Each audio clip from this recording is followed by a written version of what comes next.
ஞான ஒளி YouTube channel நேயர்கள் அனைவருக்கும் வணக்கம். இந்த பதிவு அனைவருக்கும் பயனுள்ள பதிவு.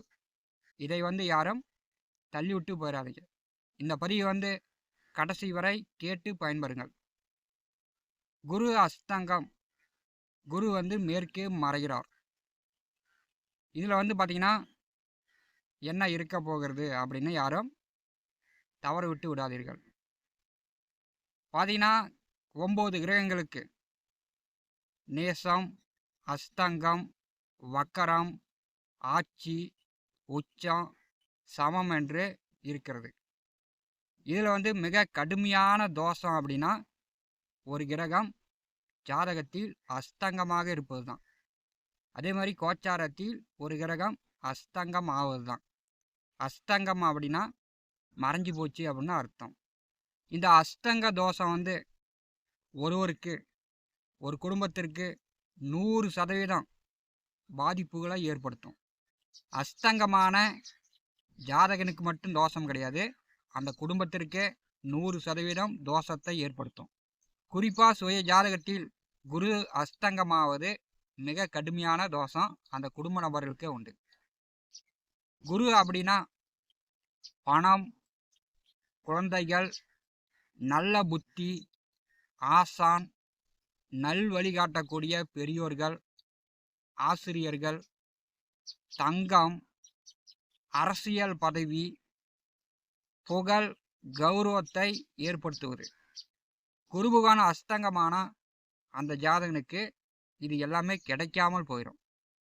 இந்த வருஷம் 10/7/2026 அன்று குருபகவான் அஸ்தங்கமாகி 9/8/2026 வரை ஒரு 30 நாட்கள் குருபகவான் அஸ்தங்க நிலையில் செல்வார்.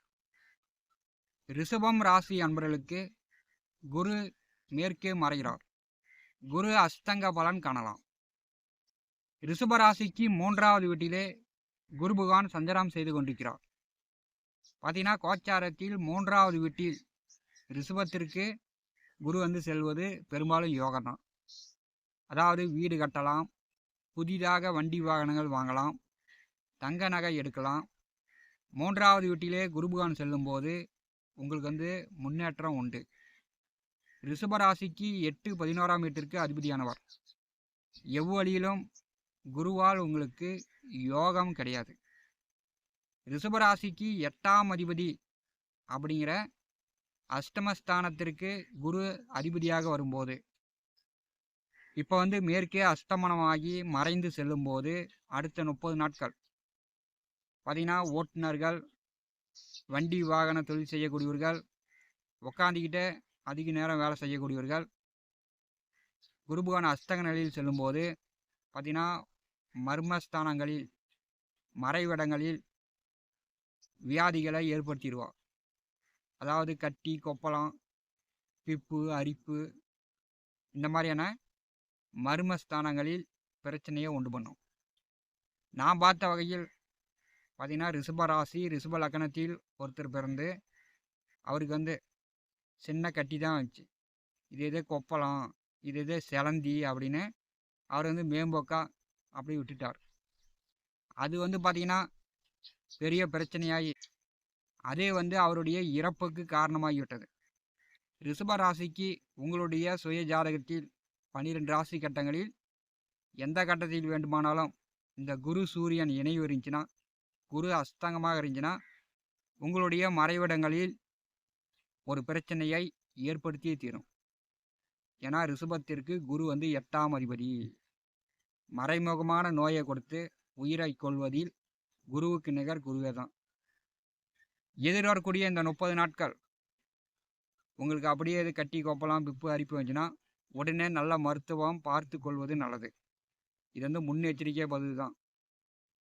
ரிஷபராசிக்கு 3வது வீட்டிலே குரு அஸ்தங்கமாக செல்லும் போது அவர் லாபாதிபதியாக இருக்கிறார். 11ஆம் அதிபதி அஸ்தங்கமானா எவ்வழியிலும் தன்னுடைய அபிலாசைகள் நிறைவேறாது. இதை நீங்கள் புரிந்து கொள்ளுங்கள். இந்த எதிர்வரக்கூடிய இந்த 30 நாட்களில் ரிஷபராசி இளைஞர்கள் எதிர்பாலினவர்களிடம் கவனமாக இருக்கணும். காதலித்து கொண்டிருப்பவர்கள் கவனமாக இருக்கணும். ஏன்னா எதிர்பாலினர்கள் மூலம் உங்களுக்கு பிரச்சனைகள் வரலாம். ஏன்னா குரு உங்களுக்கு எவ்வழியிலும் அசிங்கம், அவமானம், கெட்ட பெயர் ஏற்படுத்தக்கூடிய ஒரு கிரகம். ரிஷபத்திற்கு 11ஆம் அதிபதி அஸ்தங்கமாக செல்லும்போது மூத்த உடன் பிறந்தவர்களுக்கு ஒரு சில சங்கடங்கள், சளி, காய்ச்சல், இருமல் இந்த மாதிரியான தொல்லைகள் வரலாம்.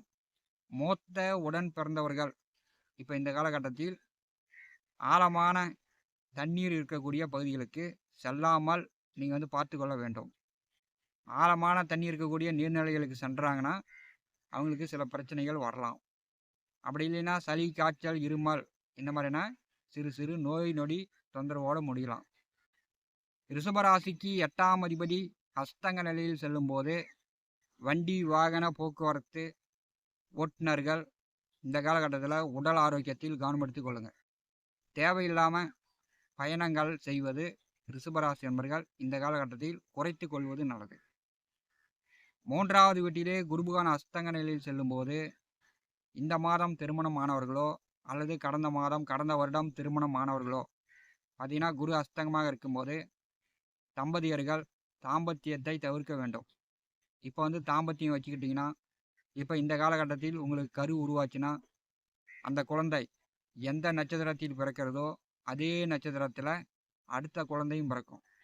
ஒரு குடும்பத்தில் 2 பேர் ஒரு நட்சத்திரத்தில் பிறந்தாங்க அப்படின்னா அந்த குடும்பத்தில் கடுமையான தோஷம். இது தோஷம் எதனால் வருதுன்னா இந்த குரு சூரியன் ஒரு கட்டத்தில் இணைந்திருக்கும் போது தான் ஒரு குடும்பத்தில் 2 குழந்தைங்க ஒரே நட்சத்திரத்தில் பிறக்கும். அப்படி இந்த காலகட்டத்தில் தம்பதியர்கள் தாம்பத்தியம் வச்சு கரு உருவாகி குழந்தை பிறந்துச்சுன்னா அந்த குழந்தைக்கு படிப்பு சரியாக வராது, வேலை உத்தியோகம் சரியாக அமையாது, திருமணம் அமையாது. அந்த குழந்தைக்கு குழந்தை பாக்கியம் இல்லாமல் மிகுந்த கஷ்டப்படும்.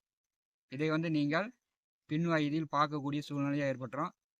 அதனால் இந்த வீடியோ பதிவை ஆண்கள் பார்த்து கொண்டிருந்தாலும் சரி, பெண்கள் பார்த்து கொண்டிருந்தாலும் சரி, உங்கள் குடும்பத்தில் இப்போ இந்த மாதம் திருமணம் ஆனவர்களோ அல்லது கடந்த வருடம் திருமணமான தம்பதியர்கள் இருந்தாங்கன்னா அவங்கள இந்த காலகட்டத்தில் பிரிந்திருக்க சொல்லுங்கள். இதுதான் நீங்கள் எதிர்கால சன்னதிகளுக்கு செய்யக்கூடிய ஒரு நல்ல காரியம். அப்படி இல்லைன்னா இந்த காலகட்டத்தில் கரு உருவாச்சுன்னா எதிர்கால சன்னதிகளுக்கு பிரச்சனை தான். இதை ஞாபகத்தில் வைத்து கொள்ளுங்கள். ரிஷபராசிக்கு 8ஆம் அதிபதி அஸ்தங்கமாக செல்லும்போது நீங்கள் வண்டி வாங்கலாம், நகை எடுக்கலாம், வீடு வாங்கலாம், சொத்து வாங்கலாம், எல்லாமே வாங்கலாம். ஆனால் இந்த 30 நாட்கள் அதெல்லாம் ஓரங்கட்டி வச்சிருங்க. இதை வாங்கணும், அது வாங்கணும், அப்படி இப்படின்னு அந்த எண்ணங்களை இந்த 30 நாட்கள் நீங்கள் செயல்படுத்தாமல் இருப்பது நல்லது. 8, 11ஆம் அதிபதி அஸ்தங்க நிலையில் செல்லும்போது ரிஷபராசி என்பர்கள் இளைஞர்கள் காதல் விவகாரங்களில் போய் மாட்டிக்கிட்டிங்கன்னா இந்த காலகட்டத்தில் உங்களுக்கும் பிரச்சனை, உங்கள் பெற்றோர்களுக்கும் பிரச்சனை, அப்புறம் காவல் நிலையம், கோர்ட்டு கேஸுன்னு கொண்டு போய் விட்டுரும். அப்படி இல்லைன்னா 1 மாதம் 2 மாதம் சிறை தண்டனை அனுபவிக்கக்கூடிய சூழ்நிலை கூட ஏற்படுத்திடும். அதனால் இளைஞர்கள் இப்போ மிகுந்த கவனமாக இருங்க. காதல் விவகாரங்களில் போய் மாட்டினீங்கன்னா உங்களுக்கு பிரச்சனை அதிகம். ஏன்னா 3வது வீட்டிலே குருபகவான் செல்லும்போது இளைஞர்களுக்கு காதல் மலரும், எதிர்பாராத சந்திப்புலாம் நிகழும். இதை இந்த 30 நாட்கள் சந்திப்புகள் இல்லாமல் எதிர்பாலினர்களை கண்டும் காணாமல் நீங்கள் செல்வது நல்லது. ஞான ஒளி யூடியூப் சேனலை பார்த்து கொண்டிருக்கக்கூடிய அன்பர்கள், இதுவரை நம்முடைய சேனலை சப்ஸ்கிரைப் செய்யாத அன்பர்கள் மறக்காமல் நம்முடைய சேனலை சப்ஸ்கிரைப் செய்து கூடவே இருக்கின்ற ஆல் பட்டன் அழுத்திங்க. தினந்தோறும் நம்முடைய சேனலில் ஜோதிட பலன்கள் பதிவிடப்படும். உடனுக்குடன் பார்த்து பயன்பெறுங்கள். நன்றி, வணக்கம்.